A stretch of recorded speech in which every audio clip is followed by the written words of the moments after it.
Vaksinasi tahap 2 yang digelar pemerintah direspon berbagai kalangan masyarakat.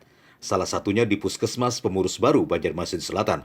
Kamis pagi puluhan lansia antusias untuk melakukan vaksinasi. Salah satunya Suyadi yang harus menunggu sekitar 1 hari untuk mendapatkan jadwal vaksin. Kemarin proses pendaftarannya sempat berapa lama sih Pak? 2 hari aja.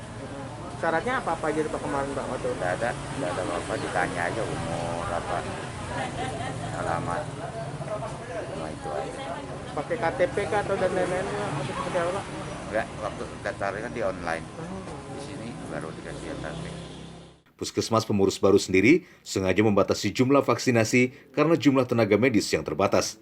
Tidak itu saja, pembatasan juga untuk efisiensi agar tidak terbuangnya vaksin yang telah dibuka. Karena jika dibuka, maka harus disuntikan dan tidak bisa lagi dibekukan dengan waktu 6 jam. Keterbatasan lahan di puskesmas kami yang kecil, ada klinik ISPA juga, sehingga kami harus hati-hati. Yang kedua, bahwa vaksin yang kita berikan ini kan multidos, artinya satu vial itu untuk 10 orang. Dan apabila sudah dibuka, 10 orang itu harus disuntikan. Kalau tidak, selama 6 jam tidak sampai itu tetap dibuang akhirnya. Akhirnya tidak terpakai. Dan ini sangat merugikan kalau tidak direncanakan dengan baik. Nah, alhamdulillah kami di sini tidak ada terbuang karena kami rencanakan dengan baik. Pihak Puskesmas Pemurus Baru terus melakukan pembenahan agar dapat meningkatkan dalam pemberian vaksin. Saat ini dalam sehari, Puskesmas Pemurus Baru hanya mampu memvaksin 30 orang.